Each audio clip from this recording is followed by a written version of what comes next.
Aunty আপনার জন্য একটা ফোন কিনে এনেছি।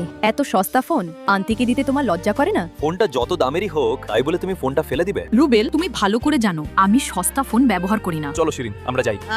দেখে চলতে পারো না নাকি? হ্যাঁ, আমি আপনাকে হেল্প করে দিচ্ছি, দাঁড়ান।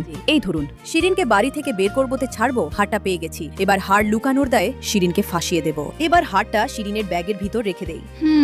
আমার হারটা কোথায় গেল? হারটা কোথায় রাখলাম? এখানেও তো নেই। তাহলে কোথায় গেল? আমার ড্রয়ারের ভিতর থেকে আমার 1,00,000 টাকা দামের হারটা কে নিয়েছো বলো? আন্টি আমি একটু আগে দেখলাম শিরিন আপনার ডয়ের সামনে ঘোরাঘুরি করছে। না আন্টি, মেয়েটা মিথ্যে বলছে। হিডেন কিন্তু এমন ধরনের মেয়ে নয়। দাঁড়ান, আমি আমার ব্যাগ দেখাচ্ছি। হ্যাঁ, হারটা তো তোমার ব্যাগ থেকেই বের হলো দেখছি।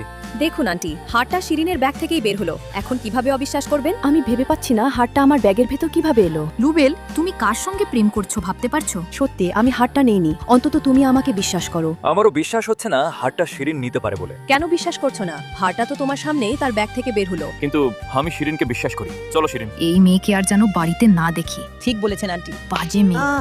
কি হয়েছে, ঘটনা কি? তুমি নিজেই জিজ্ঞেস কর। হারটা শিরিন নাইনি, হারটা আমি নিয়েছিলাম। ভাগ্যিস কাজের বুয়া দেখেছিল, আমি তো শিরিনকেই দোষ দিচ্ছিলাম। বেরিয়ে যা বাড়ি থেকে। মেয়েটি রুবেলের কাছ থেকে আমাকে দূরে সরানোর জন্য এসব করেছে। কাজটা কি ঠিক করেছে কমেন্টে করে জানান।